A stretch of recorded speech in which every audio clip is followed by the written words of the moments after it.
But first, I'm now seriously alarmed by the Prime Minister's response to China's attack on one of our Navy helicopters on the weekend. It's so weak that it's actually a national security problem. Anthony Albanese is effectively telling China, you can push us around, we won't fight back. And to a bully like Communist China, that's an invitation to go to war. On Saturday, China's Air Force dumped flares in the path of one of our choppers in international waters in the Yellow Sea off South Korea. Could have been catastrophic, but this is all that Albanese said today about that.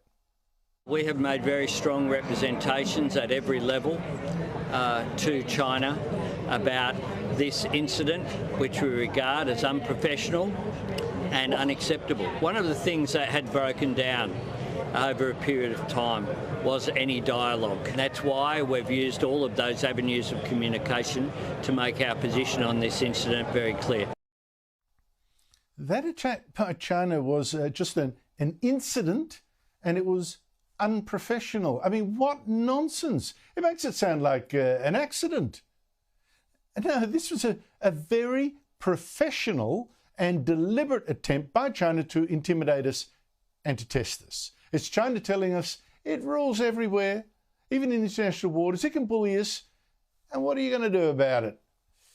And that answer from Albanese today is, well, next to nothing. Yes, as he said, is lodged formal protests with someone or other, wouldn't say who. But there are three things he didn't do. One, he didn't call this out for what it was, an attack on our armed forces. And not the first either, by the way. Last year, China injured some of our Navy divers from the HMS Toowoomba, again in international waters, by letting off a sonic pulse while they were in the water clearing a propeller. And Albanese then reacted just like he's done today, refused to complain directly to Chinese dictator Xi Jinping, even when the two men met at an APEC meeting just a few days later, where Albanese seemed to act like a puppy desperate for a pat from its master. He refused to say whether he'd mentioned that attack on our divers to Xi, which means he almost certainly did not. And this time, exactly the same story. Albanese is refusing to ring dictator Xi directly, like he doesn't really want to upset the boss. Opposition leader Peter Dutton has called him out on that. I think the Prime Minister needs to pick the phone up, frankly, and speak to the Chinese President, to President Xi, and express our deep concern, because at some stage there's going to be a miscalculation and an Australian Defence Force member is going to lose their life, and that is a tragic circumstance that has to be avoided at all costs. So, failure one from this government, not calling this attack an attack. And failure two, not taking this to the top, confronting the dictator. And Albanese's third failure is not saying, well, you don't frighten us, China.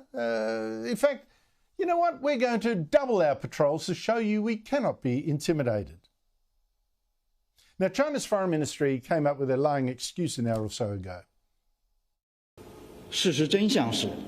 What truly happened was an Australian military aircraft deliberately flew within close range of China's airspace in a provocative move that endangers China's maritime and air security in the name of enforcing UN Security Council's resolution.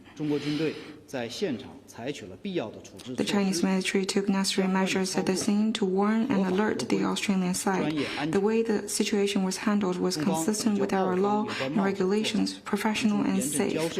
China has lodged serious protests to the Australian side on its risky moves. We urge Australia to immediately stop the provocations and hypes to prevent misunderstanding and miscalculation. What lying hounds. I mean, even what they say, we flew near China's airspace, not in it. Oh, yeah, that's a sin. And in a threatening way. I mean, what's a threatening way? Like we're going to bomb China with a helicopter? I mean, come off it. What brazen liars these communist bullies are. But if you were dictator Xi Jinping, what would you now conclude from Albanese's reaction to all China's bullying and its bluster and its lying now? Well, it's obvious. You think, well, Albanese, he is weak. You think Albanese is desperate to be sweet with China, to look like the man who fixed the relationship that he claims the Liberals broke. It's so desperate, in fact, that this guy's going to put up with almost anything. Now, if you think I'm being harsh, let me play again something Albanese said today that is just cringe-making. That boast of his, even after China kicked sand in his face, attacked their helicopter, that at least now we can talk about it with China like friends, not like under the Liberals. One of the things that had broken down over a period of time was any dialogue. Dialogue is important.